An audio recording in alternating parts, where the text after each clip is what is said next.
मोहोळ पंढरपूर आळंदी पालखी महामार्गावर पोखरापूर गावच्या हद्दीत आज रविवार दिनांक 26 ऑक्टोबर रोजी पहाटे 4 वाजेच्या सुमारास झालेल्या भीषण अपघातात ट्रॅक्टर चालक शेतकरी गंभीर जखमी झाला आहे।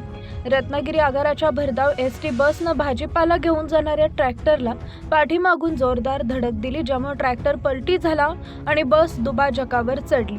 खवणी तालुका मोहोळ येथील शेतकरी अजय राजू काकडे हे त्यांच्या ट्रॅक्टरमधून क्रमांक 13 ES 0189 कोबी आणि इतर भाजीपाला घेऊन पहाटे मोहोळ मार्केट यार्डकडे निघाले होते। त्याचवेळी रत्नागिरी आगाराची एसटी बस क्रमांक MH 8 AP 5724 भरधाव वेगात मोहोळच्या दिशेने जात होती।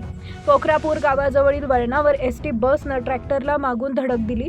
या अपघातात ट्रॅक्टर पलटी झाला, तर ट्रॉली बाजूला फेकली गेली आणि एसटी बस दुभाजकावर चढली। ट्रॅक्टर चालक अजय राजू काकडे यांना गंभीर दुखापत झाली असून त्यांना तातडीनं सोलापूर येथील रुग्णालयात उपचारासाठी दाखल करण्यात आलं आहे। ट्रॅक्टरवरील अन्य 2 व्यक्ती किरकोळ जखमी झाल्या असून त्यांची नावं अद्याप समजू शकलेली नाहीत। या अपघातामुळे महामार्गावर काही काळ वाहतुकीवर परिणाम झाला होता।